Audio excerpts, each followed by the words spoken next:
رسول اللہ صلی اللہ تعالی علیہ وسلم نے ارشاد فرمایا کہ اللہ تبارک و تعالی یہ ارشاد فرماتا ہے کل عمل ابن آدم لہو الا صوم، کہ ابن آدم کا ہر عمل اس کے لیے ہے، یعنی وہ جو بھی عمل کرتا ہے وہ اپنے لیے کرتا ہے، الا الصوم، مگر روزہ، کہ روزہ جو ہے کہ اس کے اپنے لیے نہیں ہے۔ ارشاد فرمایا فإنہ لی وأنا أجزی بہ، کہ روزہ میرے لیے ہے۔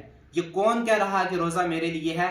دونوں جہاں کا مالک، دونوں جہاں کا خالق یہ ارشاد فرما رہا ہے روزہ میرے لیے ہے اور میں اس کی جزا دیتا ہوں۔ بلکہ ایک روایت میں آیا وَأَنَا أُجْزَىٰ بِهِ، اور میں ہی اس کی جزا ہوں، یعنی روزے کی جزا میں خود ہوں۔ اللہ نے نماز، زکوٰۃ، حج، صدقات و خیرات کی جزا جنت بنا کر رکھی ہے انسان کے لیے، وہ جو چاہے گا وہ عطا کرے گا۔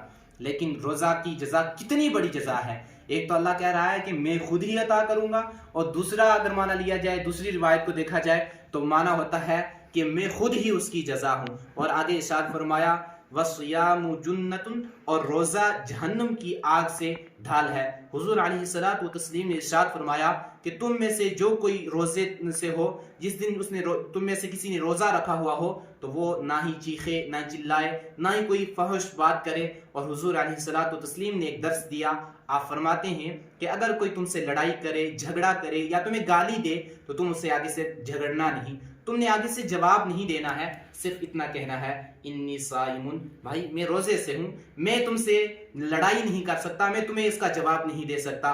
اور اللہ کے رسول صلی اللہ تعالی علیہ وسلم نے ایک بات کہی، اور حضور نے قسم کھا کے یہ بات کہی، کہا والذی نفس محمد بیدہ لخلوف فم الصائم اطیب عند اللہ من ریح المسک۔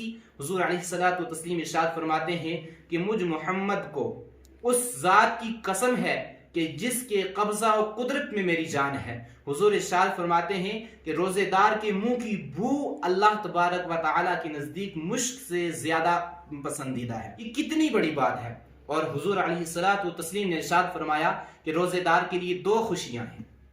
ایک خوشی اس کو تب حاصل ہوتی ہے جب وہ روزہ افطار کرتا ہے، صبح سے شام تک بھوکا پیاسا انسان شام کو اللہ کی نعمتیں کھاتا ہے، کتنا لطف حاصل کرتا ہے، کتنا مزہ آتا ہے، یہ ایک خوشی ہے۔ اور حضور ارشاد فرماتے ہیں ارے دوسری خوشی تو تب محسوس ہوگی کہ جب روزے دار کو اللہ تبارک و تعالیٰ کا دیدار حاصل ہوگا۔